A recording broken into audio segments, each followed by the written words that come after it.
नमस्कार दोस्तों। आज का हमारा टॉपिक है लिव इन रिलेशनशिप। क्या है ये लिव इन रिलेशनशिप? एक वयस्क लड़का और एक वयस्क लड़की आपसी सहमति से जब एक साथ एक छत के नीचे वैवाहिक रूप से या एक दूसरे को अपना मानकर लाइफ टाइम या कुछ ज़्यादा टाइम तक एक दूसरे के साथ गुजारते हैं तो उसको लिव इन रिलेशनशिप की श्रेणी में रखा जाता है। वैसे हमारे यहाँ हिंदी भाषा में जैसे रखैल शब्द के नाम से पुकारा जाता है, लेकिन अब भारतीय संविधान या भारतीय कानून की मान्यता अनुसार लिव इन रिलेशनशिप को मान्यता प्राप्त हो गई है। लेकिन लिव इन रिलेशनशिप को भारतीय कानून ने मान्यता इस लिए दी थी कि जब लड़का और लड़की दोनों कुछ समय एक दूसरे के साथ गुजारेंगे, एक दूसरे को समझेंगे, एक दूसरे के रिश्तों को समझेंगे, एक दूसरे की भावनाओं को समझेंगे, एक दूसरे के साथ रहकर एक दूसरे की कार्यशैली, कार्य व्यवहार को अच्छी तरीके से समझेंगे तो उनको आगे का जीवन काटने में बहुत सी मदद मिलेगी। वो मदद उनके आगे वैवाहिक जीवन को सफल बनाने में कारगर साबित होगी। लेकिन ज़्यादातर जो मामले आते हैं, चाहे श्रद्धा वालकर कांड हो दिल्ली का, और चाहे आज का चर्चित जो कांड इस समय चल रहा है सरस्वती वैद हत्याकांड, जो मुंबई के मीरा रोड पर स्थित, पूर्वी मुंबई का मीरा रोड पे मनोज साने 56 वर्षीय युवक जिसने अपनी लिव इन रिलेशनशिप में रह रही प्रेमिका जिसकी उम्र 32 वर्ष है, सरस्वती वैद की निर्मम तरीके से जो हत्या की है, हत्या करने के बाद उसके शव को छुपाने के लिए उसकी वुड कटर से छोटे छोटे टुकड़े कर कर उसको काट कर कुकर में उबाल कर उसका मांस और चिथड़े अलग करके कुत्तों को खिलाता था। ऐसी निर्मम हत्या जिसने भी सुना, जिसने भी देखा न्यूज़ चैनल के माध्यम से, उसकी रूह कांप गई है। तो ये लिव इन रिलेशनशिप कहीं ना कहीं कानून ने मान्यता इसलिए दी थी कि रिश्तों में सामाजिकता को बढ़ावा मिलेगा, एक दूसरे को समझने में प्रेरणा मिलेगी। लेकिन ये लिव इन रिलेशनशिप के जो रिश्ते हैं ये न कहीं ऐसी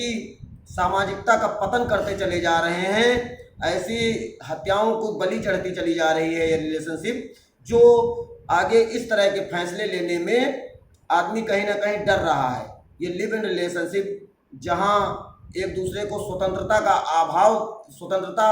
दिलाता है, वहीं दूसरी तरफ ये लिव इन रिलेशनशिप सामाजिकता का डर ना होने की वजह से, जहाँ पर लड़का और लड़की कभी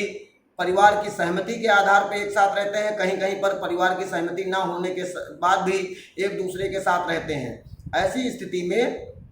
परिवार के लोग की जब सहमति नहीं होती है तो उन पर किसी प्रकार का कोई दबाव नहीं होता है। जैसा कि इस कांड में देखने को मिल रहा है कि एक 56 वर्षीय युवक जिसको वो पहले रिश्ते में मामा कह के पुकारती थी, ये सरस्वती वैद 3 बहनें थी और इनके माता पिता बचपन में ही एक दूसरे से अलग हो गए थे। तो ये 10 साल एक आश्रम में रही। आश्रम में रहने के बाद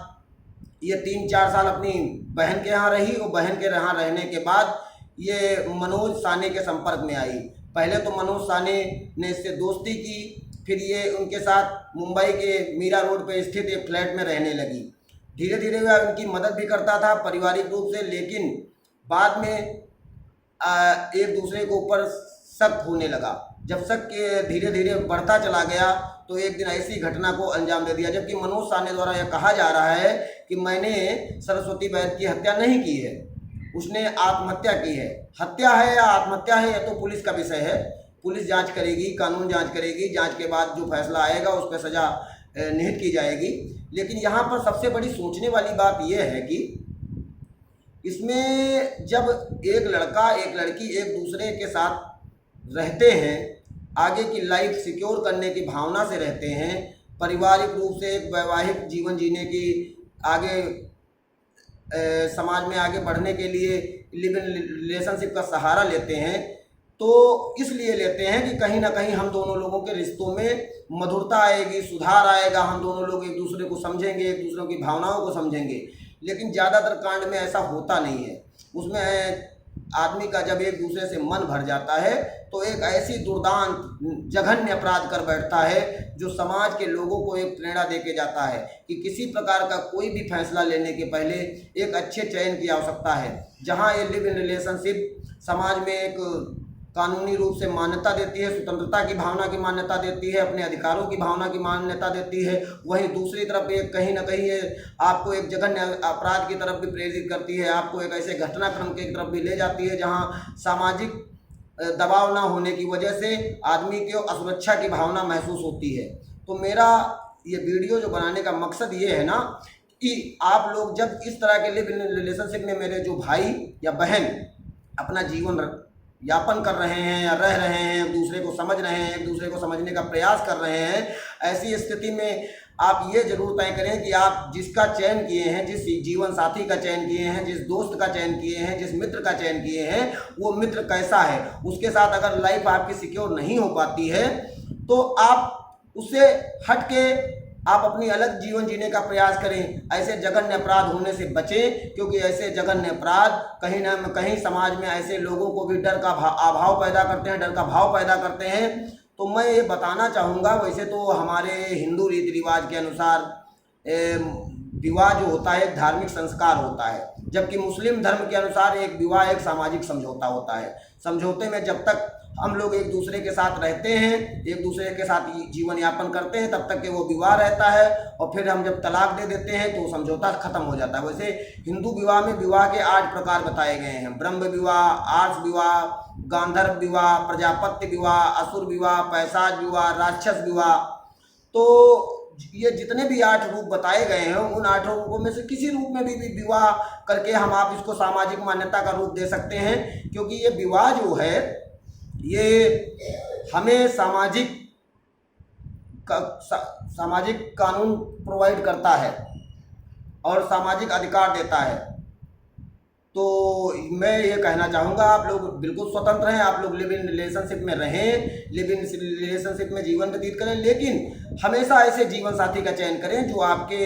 लिए किसी जघन्य अपराध की तरफ न ले जाए और आपको किसी घटनाक्रम का शिकार ना होना पड़े। आप जागरूक रहें, स्वस्थ रहें, मस्त रहें और आप किसी घटनाक्रम का शिकार ना हो। मेरे प्यारे भाई बहनों, वयस्क भाई बहनों, जो इस तरह का फैसला लेते हैं, थोड़ा जागें और कभी इस तरह के घटनाक्रम से बचें, क्योंकि लिव इन रिलेशनशिप जहां कानूनी मान्यता का एक रूप है, वहीं कहीं ना कहीं